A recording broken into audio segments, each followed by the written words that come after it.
Hello everyone, thank you for coming to the Science Jam. Today we invite Erik to be here, one professor from the IMO, but also from the Quintal Institute.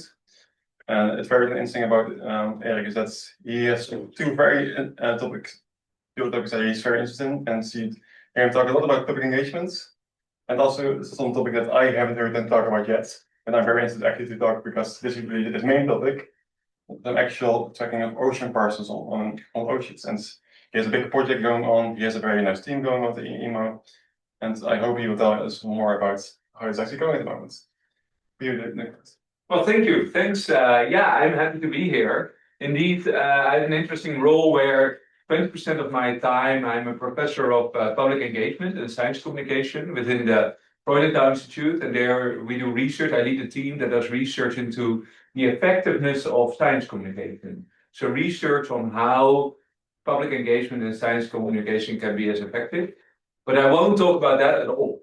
That will not be the topic of today's talk, because indeed the question was, let's talk about my other job, my day job, my main job, which is about oceanography, ocean currents, and how ocean currents move stuff, material around. I've been doing this since my PhD. I did my PhD here in Utrecht, finished in 2009, then went for 8 years abroad, first to Miami, then to Sydney, and then to London, before coming back here in 2017, first as associate professor and now as a full professor of oceanography at the IMO. And my core work is about this transport, how ocean currents move heat, nutrients, plankton, iceberg, fish, and mostly plastics around. And the plastics I will be talking most about, that is also because that's where most of the funding is. So I've been quite lucky with a lot of funding. I had an ERC starting grant when I returned to Utrecht. I have an NW Vichy now that is also again about plastic. We've got ESA projects, Stichting Peter Bastiaan, many different things about the plastic, and I will give a bit of a highlight of the work that we've been doing in the past 20 years. And it all starts with this figure. I put this here on purpose, of course, because it gave you something to look at during your lunch. This is literally a spaghetti plot. These are, every single line here is the pathway of one virtual particle that we've vectored through the ocean flow. They're randomly colored. The color doesn't mean anything. It's just to highlight the different particles and to separate them easily from each other. And the goal of my scientific interest is to find patterns, to understand what actually sets this spaghetti. Now, this is just a map, of course, looking down on the North Pole of the Northern Hemisphere. You can also do this as an animation, and this is an example of that. This is a simulation again, where we put blue particles in the ocean. Well, it doesn't matter that they're blue in this animation. It doesn't matter for their physics that they're blue, of course. We put particles in the ocean everywhere on a uniform grid. Over it is. And then we move them around. We integrate essentially the velocity fields to move them around with the ocean flow.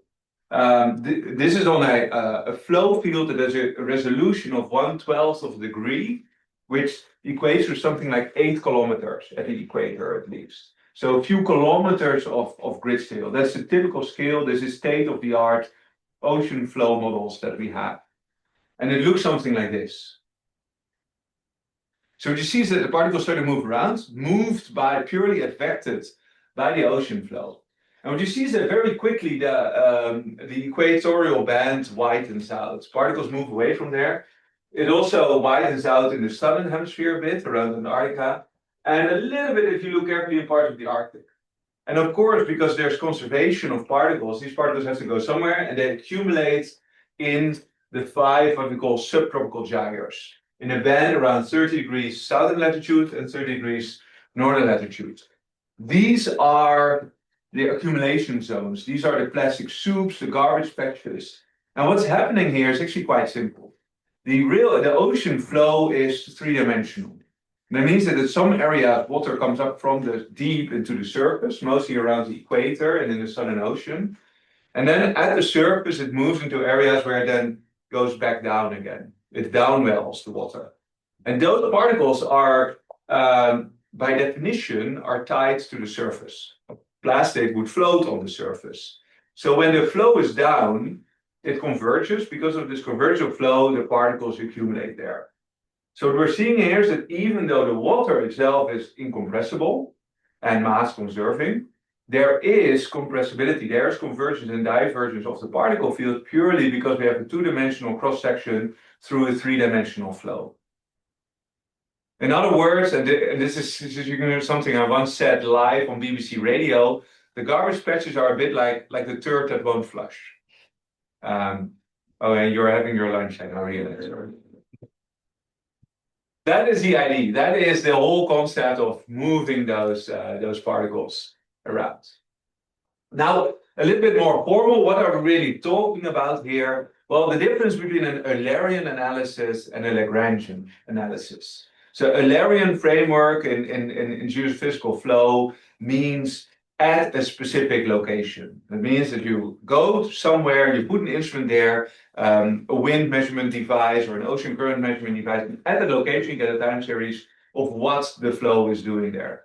That's a typical way in which most oceanographers and geoscientists think about flow, because it's easiest also to model, because you can do this in a fixed grid. You can quite easily solve the equation of motions on certain grid points that are fixed in space. But of course, most material is carried by the currents. And then you think about the Lagrangian framework, and that is going along with the flow. Now, and the two are related to each other simply by the world's simplest equation, right? The velocity is the derivative of the position, so that if you know where a position is at where a particle is at the time t, you just integrate the velocity over time to get you the position at a later time.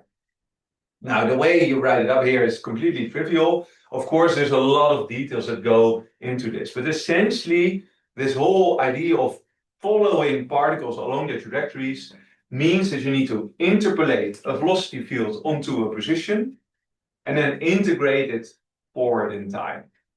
And this is, this is what I'm worldwide known about. This is kind of like I am one of the world experts, at least in oceanography, of how to do this. And that partly came because of a big review paper that I wrote, that I led in 2018. I was at Imperial College at the time, that I led together with a lot of authors that kind of highlight, well, what can you do with this framework? What is Lagrangian ocean analysis?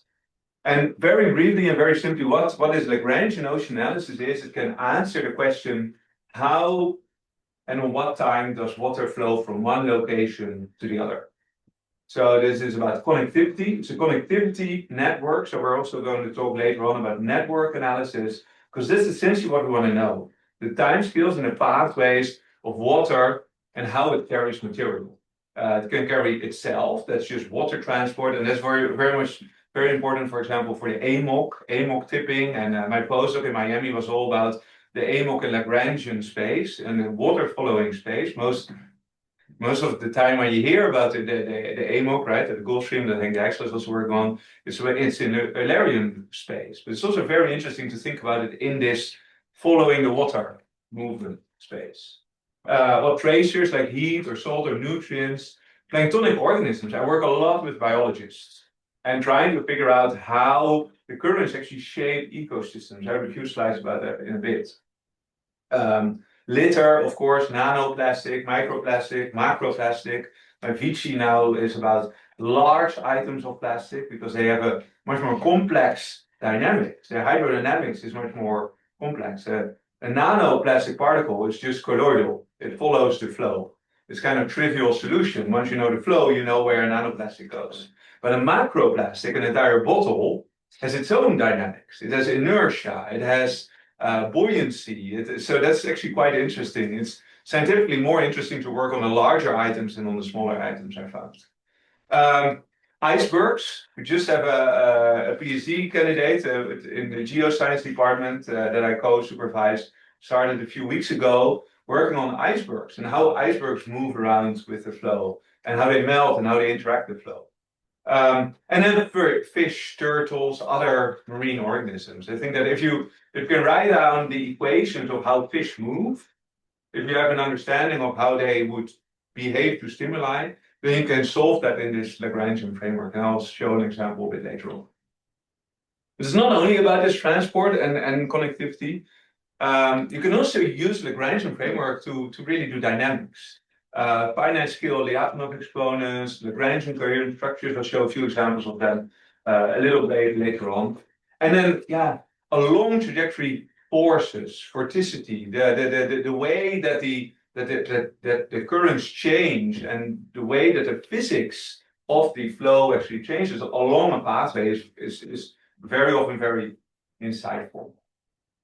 Now, I haven't invented this at all. It existed a long time ago. And this is actually I want to show you one of the very, very first examples of someone putting Lagrangian particles into a global ocean model.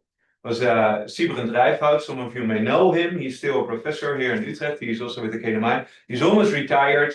But back in the day, he was one of the very first ones to take an ocean model at 3.5 degrees resolution. So that's 400 kilometers. This is what we now would call extremely low force resolution. But back in 1998 or so, when this was done, that was, or in 1995, that was state of the art. And what he did was in this animation, he tracked one specific particle from here, the Eastern Pacific, all around the globe. And this is what that shows like. So the particle first goes westwards toward Australia very quickly, and then recirculates in the Pacific, quite quickly goes through the Indonesian flow into the Indian Ocean, and then circulates around the Indian Ocean a few times, and around the southern Indian Ocean, the central, the tropical Indian Ocean. The color here is depth, but unfortunately I don't have the color scale, so I don't know which depth is which. That doesn't exist anymore. I could find this animation still online on the KNMI website, but without the color scale. And then it goes into the Southern Ocean. And it circulates around the Southern Ocean a few times until at some point it actually escapes into the Atlantic Ocean. One more time, one more loop. And then it very quickly goes through the South Atlantic, into the North Atlantic, and then it circulates again around this North Atlantic gyre. Now, the time scale, again, is lost because there's no labels or anything, but I expect this to be a few hundred years. That's the typical time scale that you would expect a particle to go all around this. And then it ends, and the animation stops when it ends near island. So this is already showing you how complex the ocean flow is. This is an ocean model that we would now call extremely low resolution, extremely low Reynolds number also. This is not turbulent at all. There are no eddies, there are no turbulence, there are no vortices. This is a very, very simple flow. And even there, if you put a particle in, it already becomes quite complex. Now, I said you could also do kind of like analysis of how the flow stretches and shears.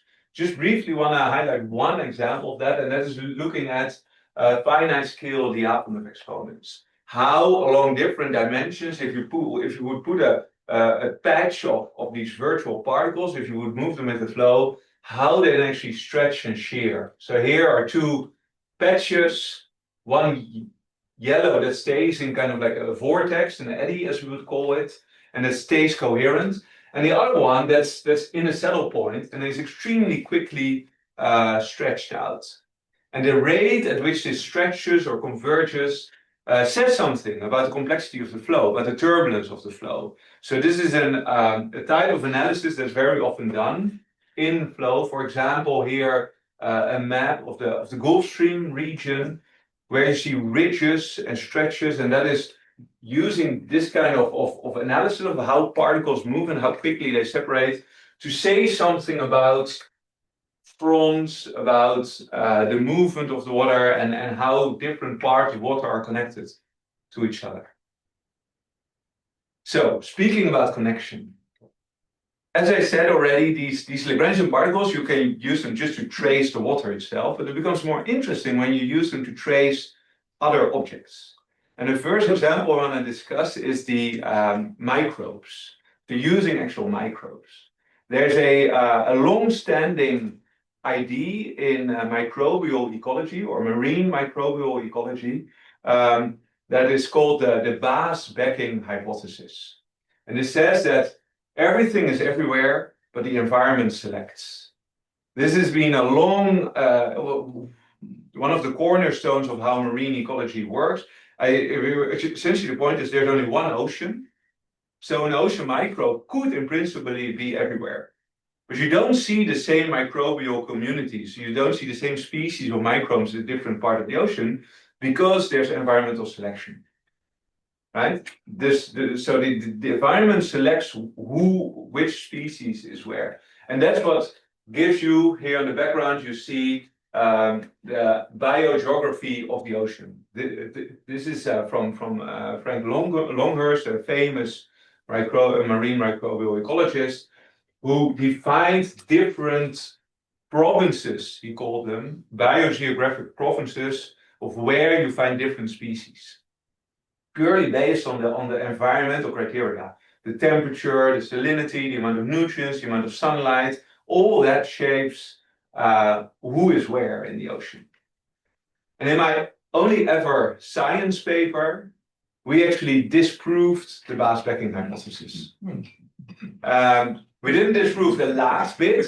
Darwin still holds. There is still environmental selection. We're not against evolution or anything, but we disproved the first bit. That everything is everywhere. Because sure, there's only one ocean, and sure, the whole ocean is connected. But it doesn't mean that every organism can be everywhere. So what we did with Freddie Hellweger, who was then a professor at Northwestern University in the US, we did a particle simulation with all our Lagrangian particles, and we gave every particle a 1 million base pair genome. So every particle carried its own genome.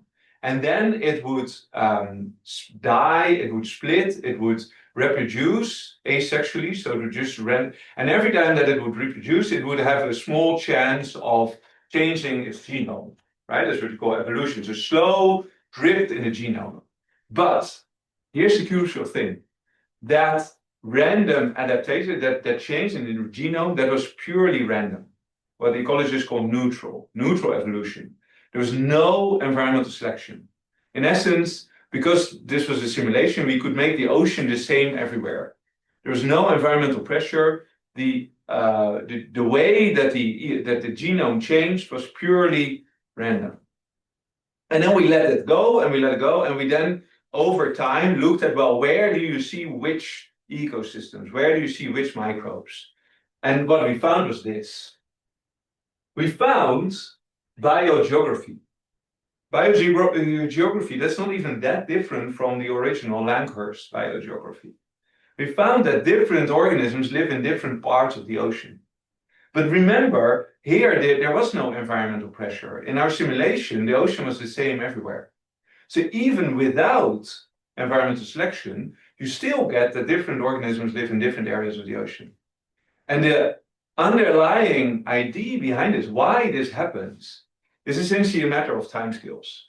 These microbes that we were investigating here, they evolve so fast, their evolution is so quick, that they can't go from let's say, the Pacific Ocean to the Atlantic Ocean without becoming a completely new species by the time they arrive.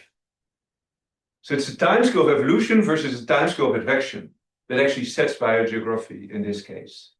And that really determines that, yeah, not everything is everywhere. Because the timescale of ocean flow is too slow.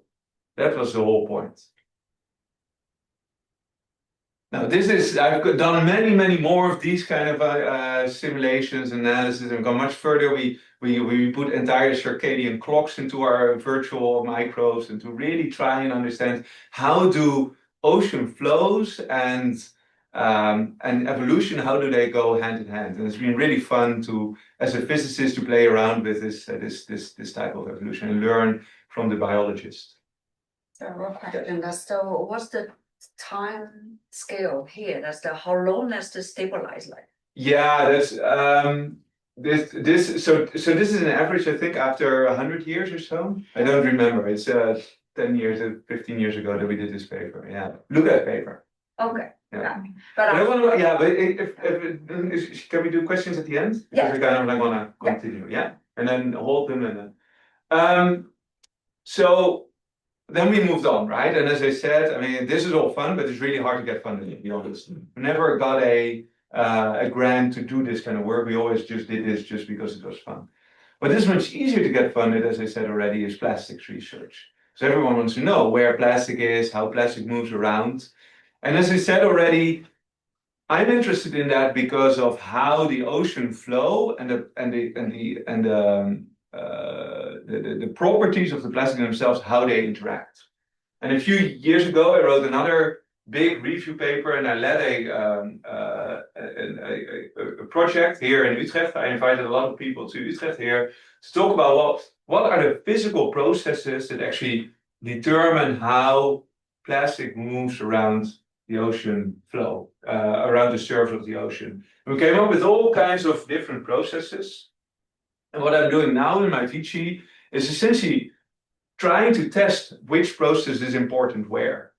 From the large-scale open ocean processes to the vertical mixing, the Langmuir circulation, which is the windrows that you see. Also, if you take the ferry to Texel, you very often see them, these lines of foam on the surface of the ocean. They accumulate plastic on scales of tens of meters. Ice formation, melting, river plumes, coastal currents, all these things we're very interested in. When I did the invite for this workshop, I wasn't careful enough. I accidentally also invited a biologist. So now I also have transport by biology on the list. But the idea that organisms can actually pick up plastic at one place, they can ingest it in one place and then dispose of it at another place, poop it out somewhere else. So that is a transport mechanism, maybe. No idea how important it is. But to be honest, we have no idea about any of those, how important they are. So this is the basis of what my team and I are now working on, and putting all of this into one framework to understand where does plastic end up and how can we best simulate that. And to do that simulation, we have developed a code. Long time ago already. This called Parcels. And Parcels is the workhorse tool of my team. I invented it 10 years ago when I was at Imperial. Parcels is a set of Python classes and method for building Lagrangian particle models. So all these simulations that I show are with Parcels. It's like its own programming language. It's not per se a model. It's more a toolbox that you can use to make your own model. And it's been very successful. It's been used in over 250 peer-reviewed papers already. It's fully open source. And it's now, well, next week actually, its 10th anniversary. And to celebrate this, we are actually holding an anniversary party here in Utrecht. So with cake on Monday for the email. And then on Wednesday to Friday, a big event in the Academiegebouw with more than 100 attendees to learn about Parcels and to share and to learn more about it. So this is really very, very nice open source community driven development. There's now also funding from the Germans to further improve Parcels. They want to have Parcels their Lagrangian code for their next generation of climate models, which has been a great drive for us. And the whole idea of Parcels and why Parcels is so useful for the type of work that we do is that Parcels is programmable. So Parcels, the whole idea about Parcels is kernel driven, and with a kernel we mean a programmable action. So as a user, you can make particles do something. That do something can be affected by the flow. That's just integrating the flow field using a Runge-Kutta style integrator, for example. It can also be something else. Sink, die, split, be buoyant, be driven by the winds, be driven by the waves. Any action, swim, maybe even, any action that you can write in an ODE, you can put into Parcels. Actually, yesterday, in preparation for the workshop next week, I asked one of the postdocs, Michael Lange, to put the Lorentz butterfly into a Parcels kernel, and he did that in 4 lines of code. So you can use Parcels also to solve the Lorentz system, which is kind of cool. but a bit over the top, of course, because you could also just do it in 3 lines of Python code. But you can use our system for it if you want. Yeah, so anything that you need, you can put into Parcels. And to give you a bit of an idea what that looks like, so this is an example from PhD candidate in my group, Darshika Manral. She's defending her thesis in 2 weeks. And she looked at zooplankton, so larger plankton that do what they call diel vertical migration, DVM. Every day they go back and up from the surface to mid depths, something like 150 meters or so, where they hide from predators during the day, and at night they then come back up again. And the question that she wanted to do is, well, how do particles that do DVM, how quickly do they separate out from particles that just stay at the surface? And then she had to program what DVM was. And she did that in this kind of kernel. You don't need to fully read it, but I just want to give you an idea of that this is the type of kernel that as usually you would write. You then give this to Parcels and it does everything rest under the hood. So you can write yourself quite simple kernels in Python, and that then gets executed. You get the output, it gets combined with other flow fields if you want, and that's all it. But to be honest, the most exciting of all and complex of all these kind of kernels that we've ever written was a whole suite of kernels on tuna fisheries. So this was also partly funded by Utrecht University, by the ITS department. We put in particle-particle interaction.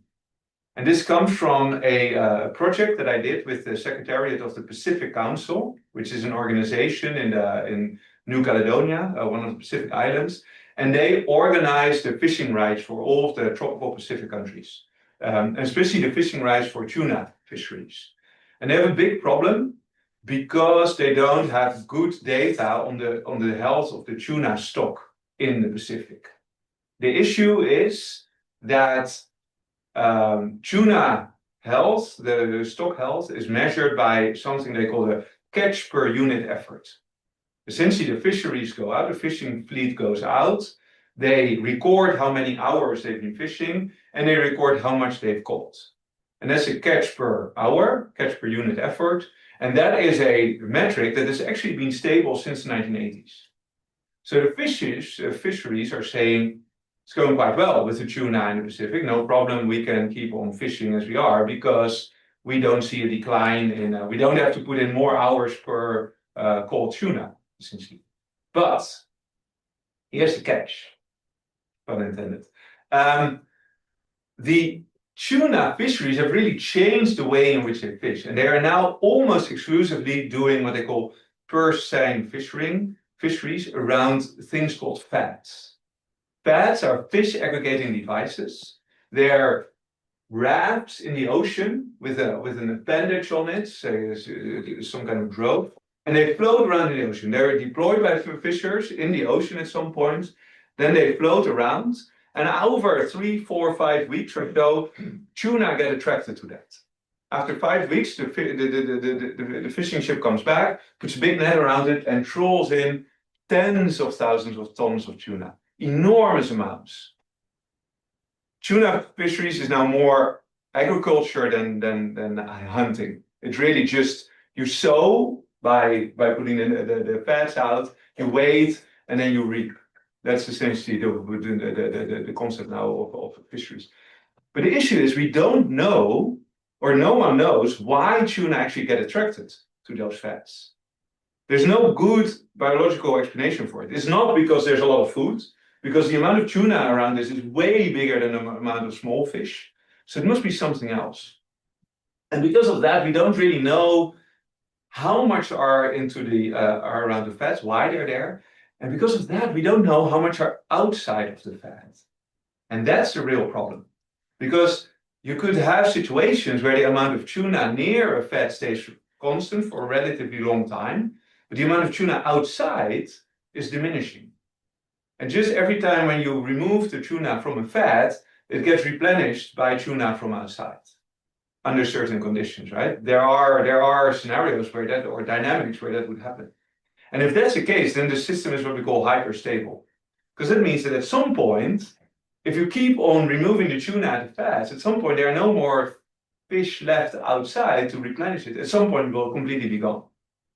So this catch per unit effort that was constant for a very long time, it could be that it suddenly plummets, right?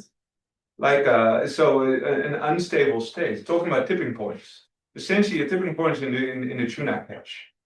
Now that would be devastating for the health of the ocean, but also for the fisheries themselves. And no one knows whether that's true.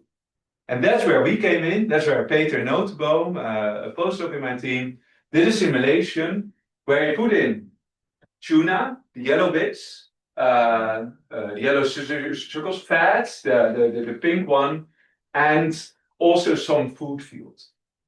And then he started to look at how they attract to each other and put different dynamics in between the attraction of the tuna, of the fats, how long tuna would stay near a fat before they got too hungry and had to feed back again. All this is also published, but the idea is really here that we want to understand what is this dynamics, how does this system work, and can we say anything about under what conditions it is stable and under what conditions it is hyperstable. And can we come up with better estimates for what the system in the real Pacific Ocean is? It's one of my favorite projects, actually, this one, because it so coolly combines oceanography, biology, policy, also it's highly policy relevant, and it really combines all. Yeah, it's not that Peter is also the junior member here before. Yeah, and Peter was a junior member here, yes, of the CCSS, absolutely. Yeah, when he was doing this actually. So, this was really CCSS kind of work. Yeah, absolutely. But we're doing more. We're so with Parcels, we now also have we have a thing called plastic Parcels, which is a one-stop shop if you want to simulate plastic yourself. So Parcels itself, you have to write the kernels, you have to come up with all your dynamics yourself. But I got so many requests from people saying, yeah, but I just want to do plastic. Can you tell us how to do that? That Michael Dennis, a postdoc in my team, has now created this. It's published in the Journal of Open Source Software. One-stop shop, you click and you have plastic simulation. You can do that from anywhere, so that's quite nice. And another spin-off of Parcels that I really, really like is Virtual Ship. Virtual Ship Parcels is actually a teaching tool. It started as a teaching tool where we use this to get students, master students, virtually on an expedition to the sea. We can't take all our oceanography students to sea. There's not enough room on the ships that we have. So here we let them virtually do expeditions and play around and think about the way that ships move around and measurements are taken. And that's what Emma Daniels is doing in my team, developing this. But yeah, all of this is nice, is what we have right now in Parcels, and we can do many more things. We do lots of sargassum work also. But there is a big cliff coming at us. And I've been saying this now for 5 years already. The challenge is really a big ocean data challenge.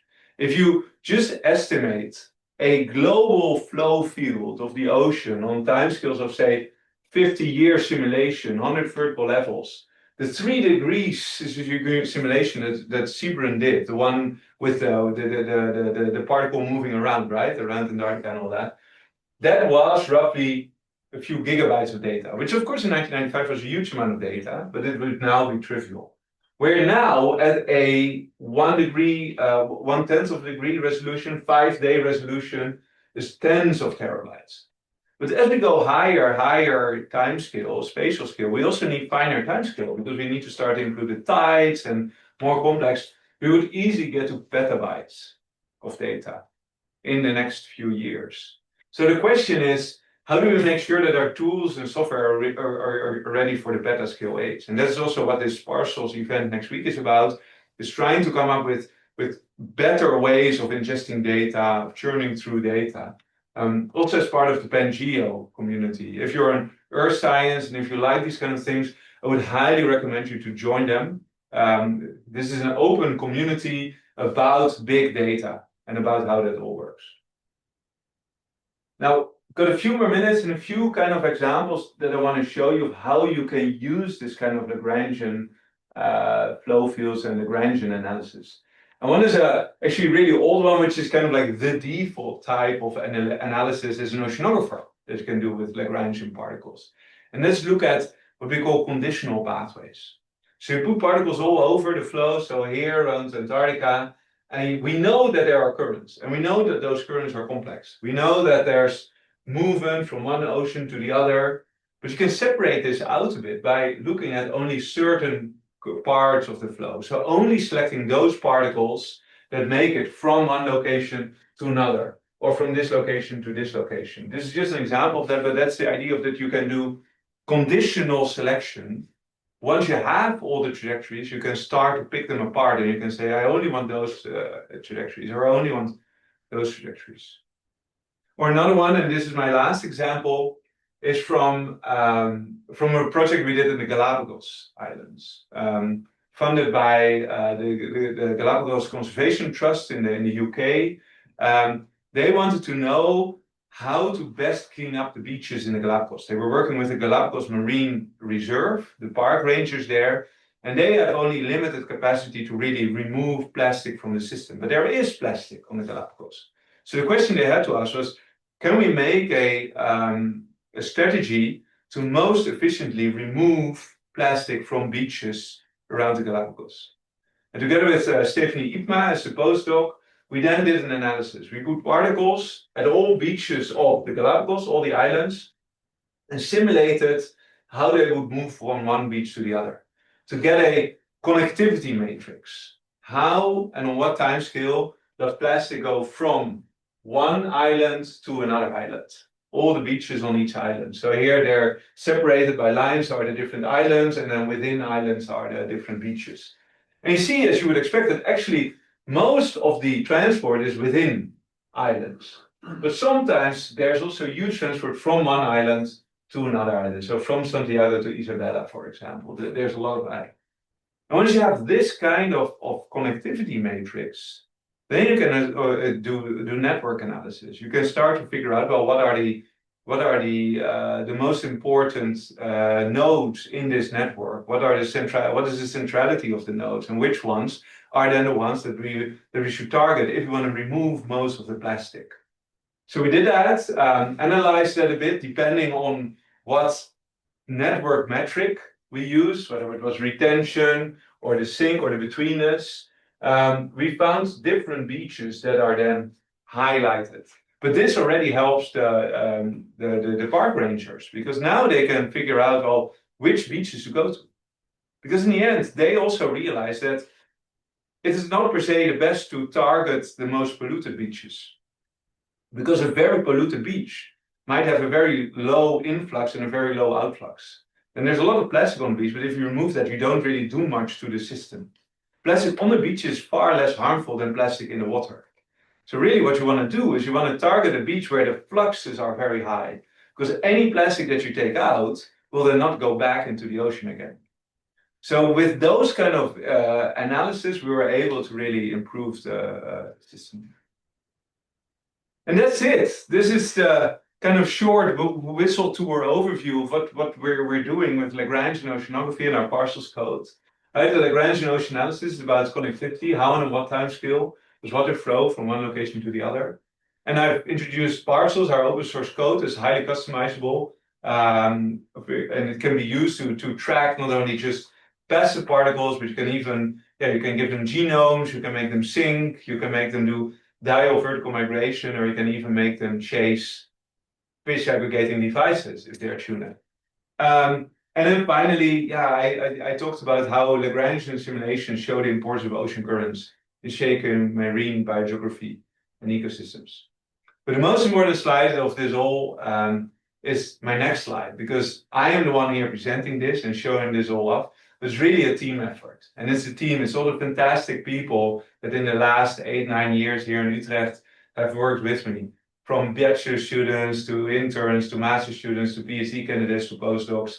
They've really all been the heroes of this story. Thank you very much.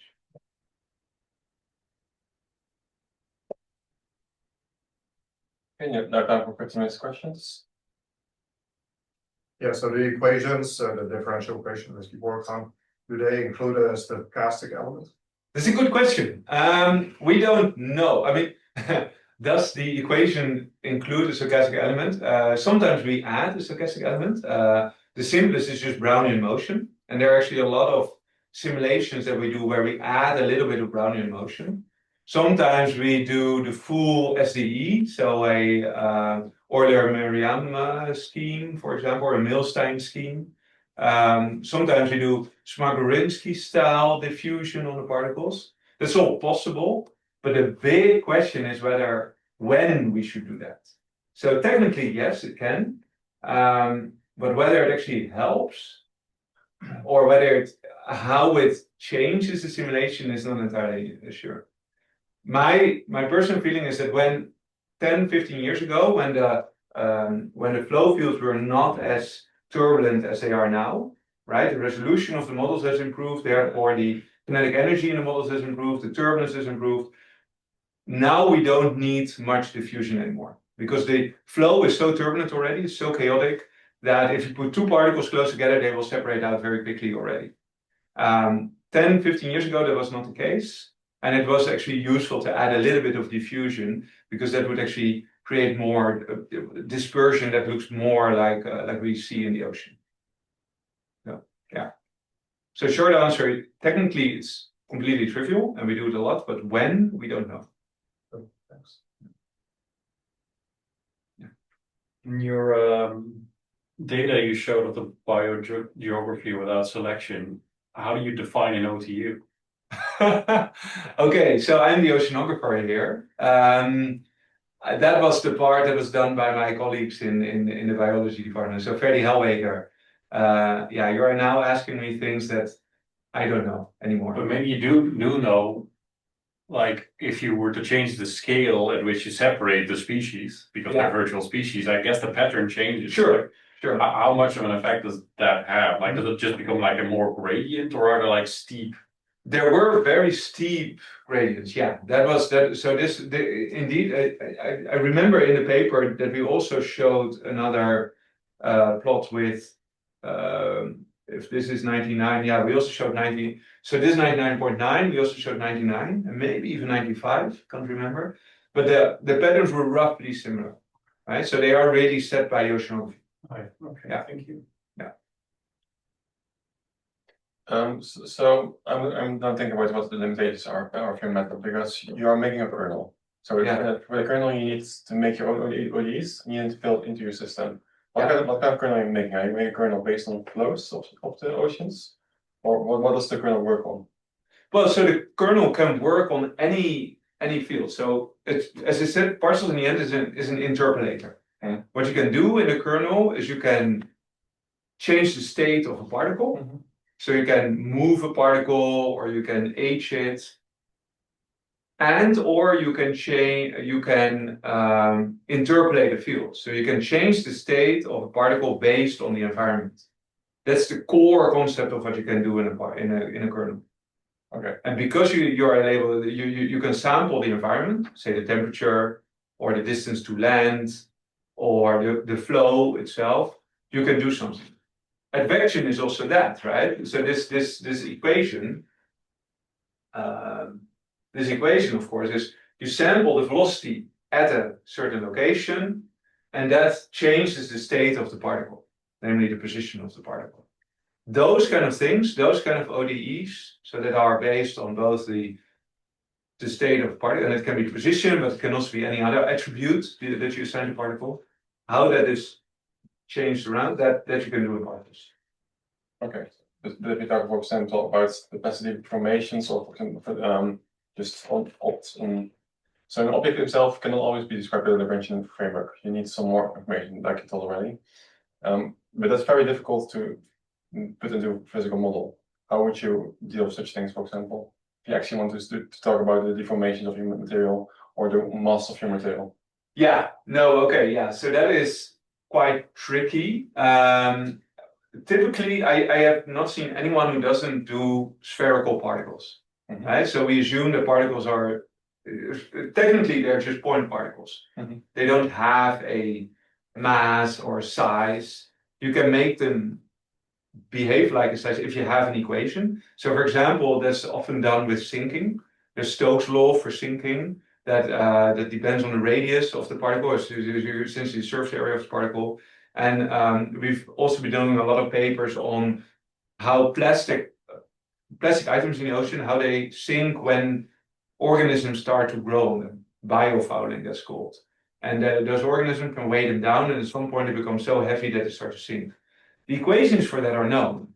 How the buoyancy and the size of a particle in the end determine its fall speed.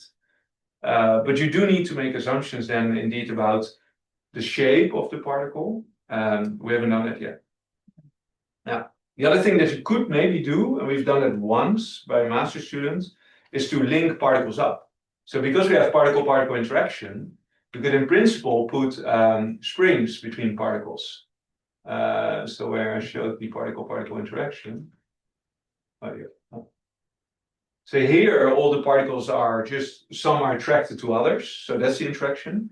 But you can also make it that there are virtual springs between particles. I mean, if you have an ODE for that, they can't get too close, they can't get too far apart. Then you can start to simulate mats.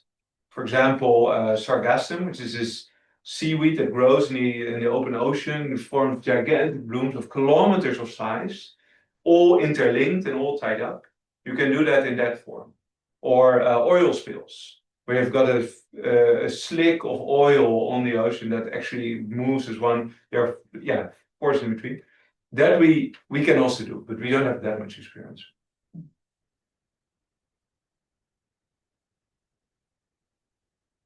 Yeah, I'm an economist, so I hope to be apologized. There are two questions. The first is the research done by Potsdam Institute on the AMOC slowing down. How has that affected your research, and do you cooperate with that institution? Well, so we were, as I said in my postdoc in Miami, I worked a lot on the Lagrangian formation of this AMOC and how the AMOC changes. And this is, I mean, it's not that the Potsdam Institute invented that. This was known already 20, 30 years ago, that the AMOC could change, that it could speed up, slow down. My PhD was also about that. So in that sense, yes. Well, my PhD was essentially about the bottleneck around South Africa, to be precise, the Agulhas leakage, and how that connects to the Atlantic Ocean. But also in the framework of the changes of the AMOC. And yeah, I mean, do I work with them? I know them quite well, and we had lunch a few weeks ago. So, yeah. But it's Henk Dijkstra's group that has more collaboration with them. Second question is, in your list, you said this is a team effort, which is great. Are there economists involved?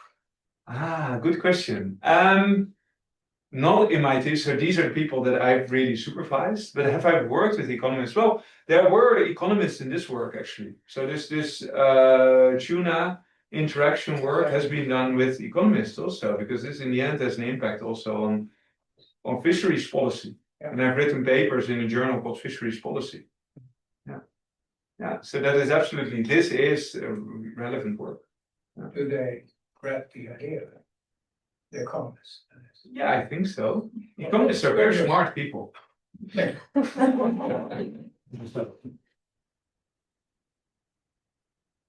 Maybe a curiosity question. Well, there's one person.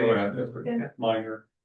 So yeah, I can imagine that maintaining such open source code and keeping that user friendly, that's a tremendous effort. So what would you, I'm kind of curious, what would you say are the main challenges in maintaining that, or are problems that you ran into? Yeah, it's enormous, because there's a lot, especially because we really want this to be a tool that a lot of users can use, and also new users who don't have much experience with Python. So we have an issue tracker on GitHub and a discussion page where we get both very detailed questions, but also very open, very obvious questions. And having to respond to that is a lot of work, but I see it as my main core task.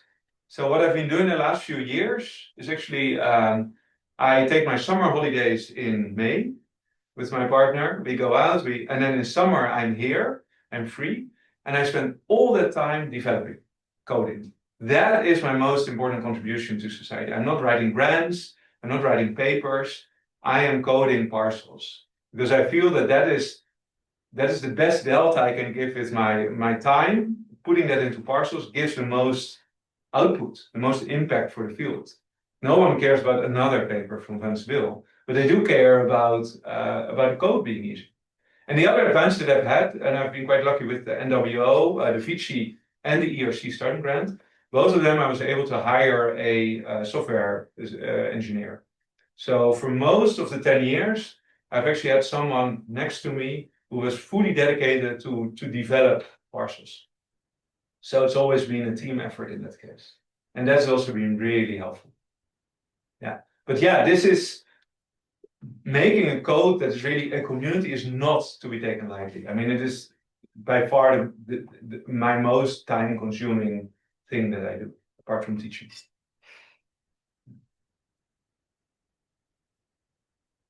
Yeah. Yeah, sure. I can ask my curiosity question. So you had the simulation with the blue particles, and you showed that there is this whitening out of the equator. Yeah. Is that like typical for ocean flows now, or is that something that happens kind of throughout history? Like, okay, the continents also move, but let's say not that long. Yeah. If you go like, I don't know.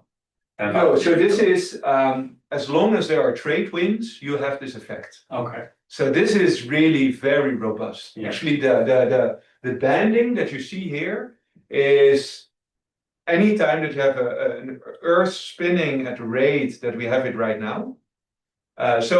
Okay, the story, if you want to know, is the atmosphere is heated at the equator and cooled at the poles, right? And that gives you the atmospheric circulation. If the Earth wouldn't be spinning, what would happen is that the winds would always be from the poles to the equator. But because of the rotation of the Earth, that entire cell can't be sustained. And at the current rate of spinning, it happens that it breaks up in 3 cells, right? The Hadley cell, the Ferrel cell, and the polar cell. And because of those cells, the winds alternate.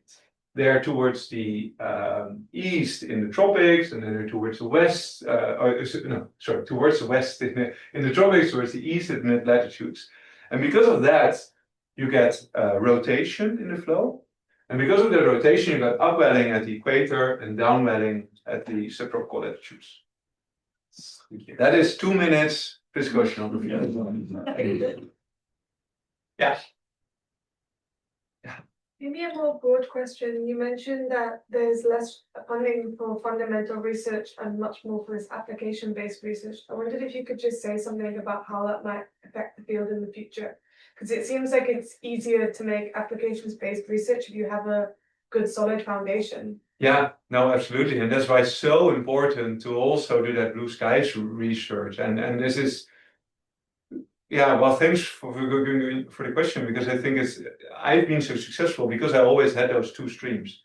I both had the starting grant and the Vici to do the fundamental research, to do the curiosity-driven, pure, how does the ocean work? And then the application work with the Galapagos Conservation Trust, with the Secretariat for the Pacific Council, so the tuna stuff. All of that was very, very different, and they've been really able to strengthen each other. But I wouldn't be able to do all that work, that application work, without the foundation, without building parcels in those more longer, bigger projects. Yeah. So yeah, we need both. That's very important. Adding on this question, I was wondering, you said there's quite some funding for plastic research, but then also, yeah, given the also economic importance of the fishing industry, I would have thought that there is also quite some funding on nutrients, which is then affecting fish and also moving of fish and so on, so that that is becoming better. To be honest, I think that the plastic hype is going down a little bit. There's less and less focus on plastic, fortunately, because I think sometimes it's a bit over focus on it.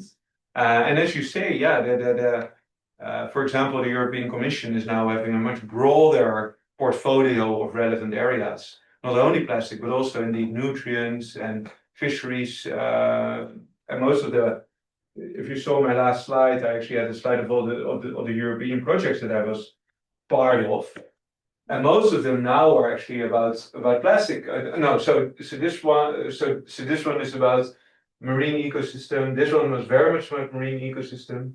This one was a bit about plastic still, and this one was about ESA, was also a bit plastic. But we're going more towards this ecosystem view. Yeah, fortunately. Yeah. Hey, I have a meeting at 1 o'clock. Thank you for that. Thank you. Yes. Thank you.